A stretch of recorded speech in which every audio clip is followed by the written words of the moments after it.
classi del bello, che appunto è Uno sguardo alla donna del passato, alla figura mitologica di Medea, è stato il tema conduttore della manifestazione Medea si racconta, promossa in tandem dal Museo Archeologico e dal Liceo Classico di Agrigento, nell'ambito di un protocollo d'intesa stipulato tempo fa. Ritengo che un museo, oltre alle attività didattiche, insomma, che sono prioritarie, che rientrano fra i compiti istituzionali, chiaramente oltre a quello della tutela che è prioritario, diventi un luogo di incontro per i giovani, un luogo vissuto, un luogo familiare dove poter assistere a eventi culturali ma anche esserne protagonisti. Medea si racconta, un titolo significativo che celebra la giornata della donna e che si concluderà poi con una rappresentazione dei ragazzi.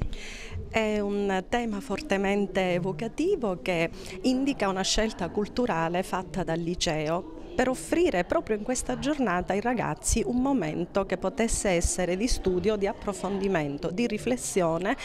su un testo fondamentale della tragedia greca. In questa sala abbiamo voluto che avvenisse il debutto della nostra compagnia teatrale di giovani che, mettendo in scena Medea, oggi si cimenta in un lavoro che ha impegnato i ragazzi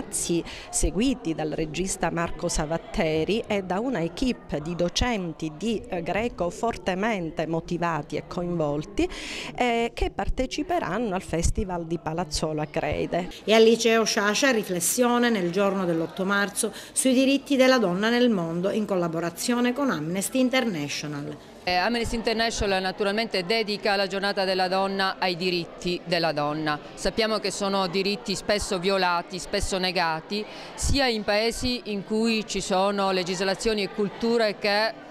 discriminano la donna e la mettono spesso in condizioni di subire violenze senza avere nessuna possibilità di rivalsa, sia anche i diritti negati anche nelle donne nel nostro paese, dove i casi di violenza ce ne sono stati anche purtroppo di molti recenti, ce ne sono spesso, ci fanno vedere come ci sia ancora molta strada da fare. Abbiamo avuto come esponente una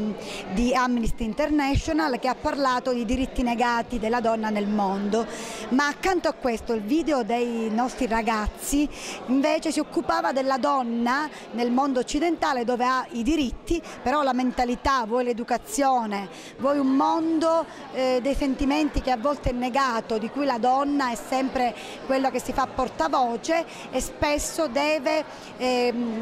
contrastare la violenza di uomini abituati a rimanere padroni del territorio.